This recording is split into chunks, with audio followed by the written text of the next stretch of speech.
'Tis a soft and green kind of weather we happen to be. For St. Patrick's celebration. At least I was told so last night. How wonderful, the person said, to have this beautiful Irish weather as we celebrate St. Patrick's Day.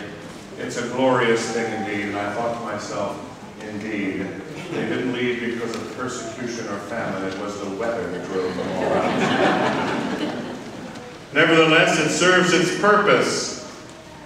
These last few days, as I often do, I drove home from work and stopped to pause at our entryway.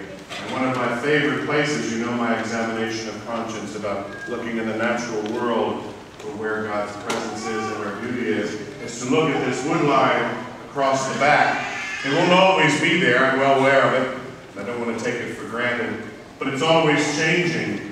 Sometimes there are animals out in the field, sometimes the field itself is different.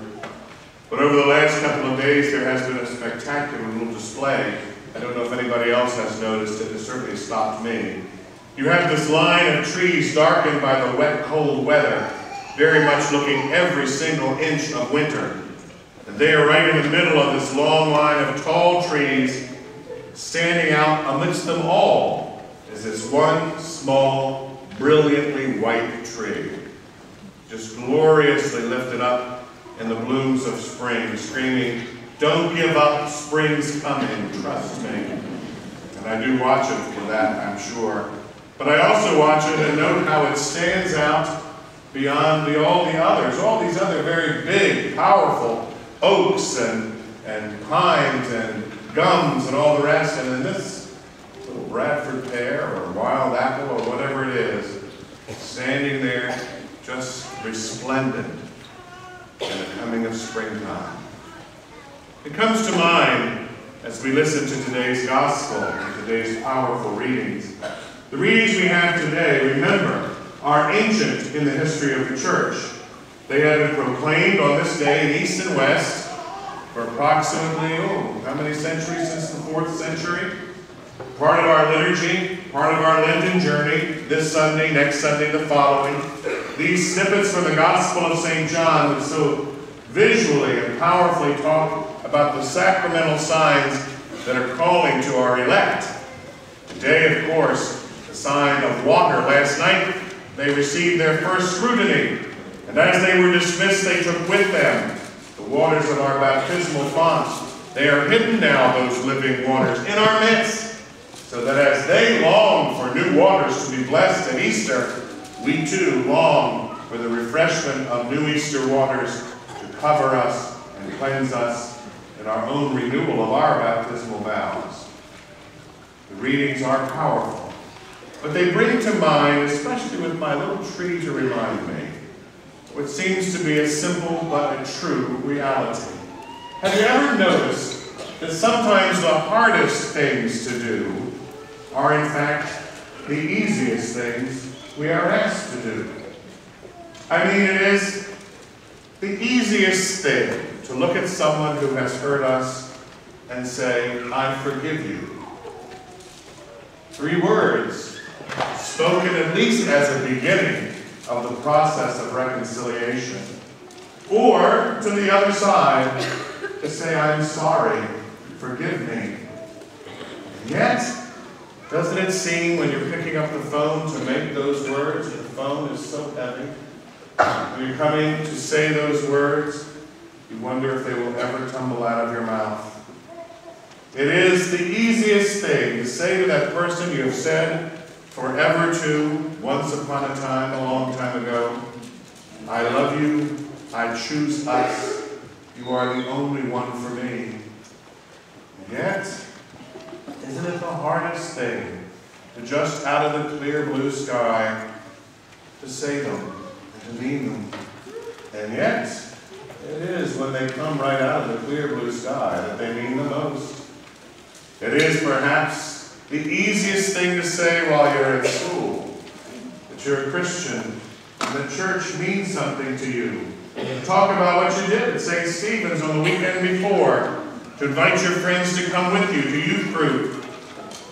But doesn't it turn out to be the hardest thing to do when you have the chance to do it? To listen to your parents, an easy thing.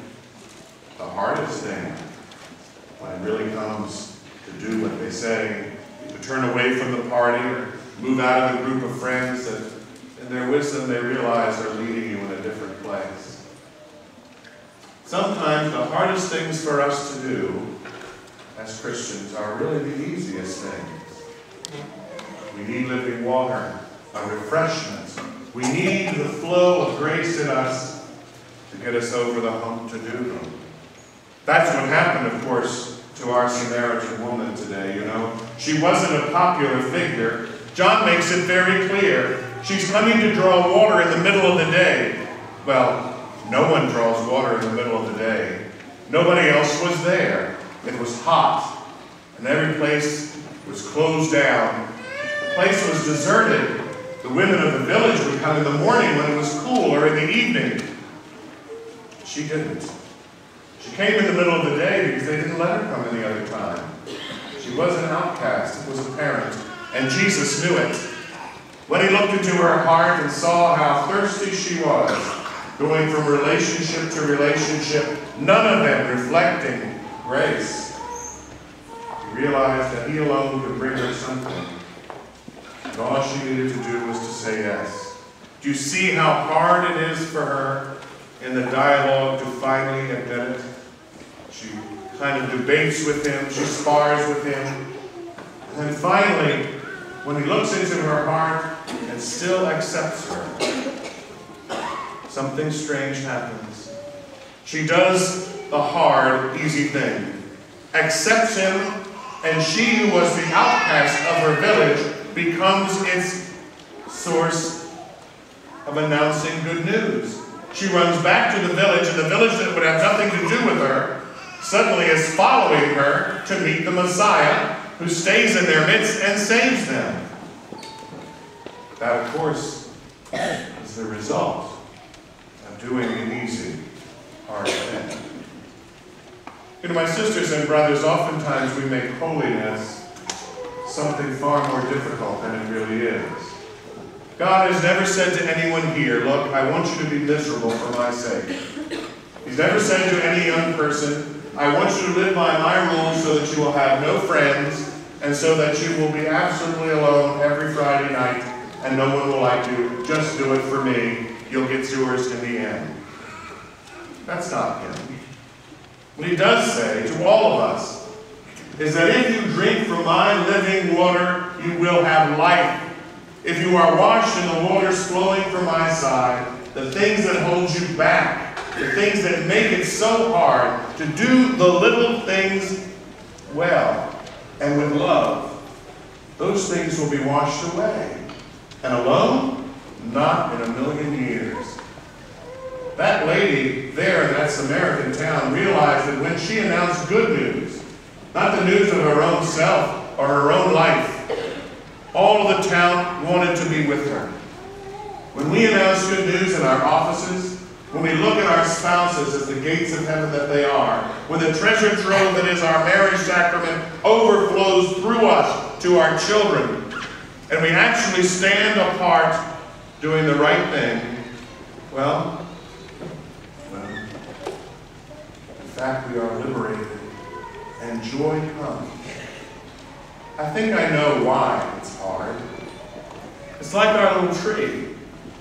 When you announce spring and all the rest of the world is announcing winter, you're going to stand out. And I suppose if trees think, they look at that tree and think, you're in for it because there's still cold weather coming. It's going to wilt your blossoms. You're going to look foolish. Maybe.